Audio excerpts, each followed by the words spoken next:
Hello, ഇന്നിവിടെ വെയിൽ കുറച്ച് കുറവുണ്ട്. ചെറിയ ഒരു മൂടലാണ്. വെയിൽ വരും പോവും, വെയിൽ വരും പോവും. അതുകൊണ്ട് നമുക്ക് പുറത്തേക്ക് നോക്കാൻ പറ്റുന്നുണ്ട്. സൂര്യൻ്റെ തീവ്രമായ ആ ഒരു ചൂട് മുഖത്തേക്ക് അടിക്കാത്തതുകൊണ്ട് സമാധാനമായിട്ട് നമുക്ക് പുറത്തേക്ക് നോക്കാവേ.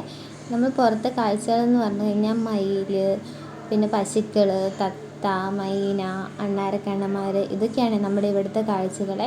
ഇതൊക്കെ കണ്ടുകൊണ്ട് ഇങ്ങനെ ഫുഡൊക്കെ കുക്ക് ചെയ്യാൻ നല്ല രസമാണ്.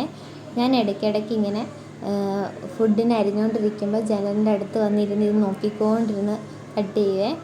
അങ്ങനെ ഇന്ന് ഞാൻ വിചാരിച്ചു 4 മണിയാകുമ്പോൾ എന്തെങ്കിലും തട്ടിക്കൂട്ടാമെന്ന്. കാരണം വെച്ചാൽ ഇവിടുത്തെ ഫുഡൊന്നും നമ്മൾ പുറത്തുനിന്ന് മേടിച്ച് കഴിക്കാറില്ല. ഒരു വട്ടം ഫുഡ് മേടിച്ച് കഴിച്ച് പണി കിട്ടിയതുകൊണ്ട് നമ്മളിതിന് റിസ്ക് എടുക്കാറില്ല. അതുകൊണ്ട് ഒന്നും കഴിക്കലില്ല. ഇവിടുന്ന് തന്നെ എന്തെങ്കിലുമൊക്കെ ഒപ്പീരാണ് പരിപാടി.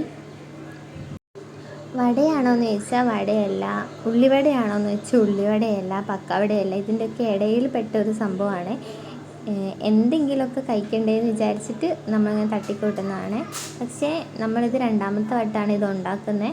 ടേസ്റ്റ് ഉള്ളത് കൊണ്ടാണ് ഇത് 2ാമത്തെ വട്ടം ട്രൈ ചെയ്യാൻ നിന്നത്. ആദ്യത്തെ വട്ടം നമ്മുടെ തൊട്ടടുത്തുള്ള നെയ്ബറായ ഹിന്ദിയാണ് അവർ, ഹിന്ദി ലാംഗ്വേജ്. അതുകൊണ്ട് കറക്റ്റ് പ്ലേസ് ഏതാണെന്ന് അറിയത്തില്ല. പക്ഷെ അവരൊരു വട്ടം ഫുഡ് കൊണ്ടുപോയി തന്നു. അന്ന് ബ്രെഡിൻ്റെ ഉള്ളിൽ ഒരു സംഭവം വെച്ചിട്ടാണ് കൊണ്ടു തന്നത്. അതിൻ്റെ പേര് എനിക്കറിയത്തില്ലായിരുന്നു. അപ്പോൾ ചേട്ടായി പറഞ്ഞത് വടാപ്പാവാണെന്ന്. അപ്പം അവർ നമുക്ക് ഫുഡ് തന്ന പാത്രം നമ്മളങ്ങനെ എംപ്റ്റി ആയിട്ട് തിരിച്ചു കൊടുക്കില്ലെന്നാണ് പറയുന്നത്.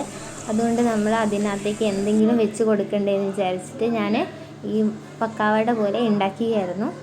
അത് കൊടുത്ത് അന്ന് സക്സസ് ആയതുകൊണ്ട് 2ാമത് ട്രൈ ചെയ്യാമെന്ന് വിചാരിച്ചു. അങ്ങനെ വടയൊക്കെ സെറ്റായിട്ടുണ്ട്. ഇനി നമുക്ക് ചൂടോടെ ചായയും വടയൊക്കെ കഴിക്കാം.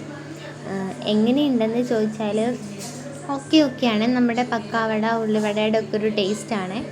അപ്പം പക്കാവട ഉള്ളിവടയൊക്കെ ഇഷ്ടമുള്ളവർക്ക് ഉറപ്പായിട്ടും ട്രൈ ചെയ്ത് നോക്കാൻ പറ്റുന്ന ഒരിതാണ്. സ്വന്തമായിട്ടൊക്കെ എന്തെങ്കിലുമൊക്കെ ഉണ്ടാക്കാൻ ഇഷ്ടമുള്ളവർക്ക് ട്രൈ ചെയ്യാം. ചൂട് ചായയും ഇത് നല്ലൊരു കോമ്പിനേഷനാണ്. ഇഷ്ടപ്പെട്ടെങ്കിൽ ട്രൈ ചെയ്യണേ. ബൈ.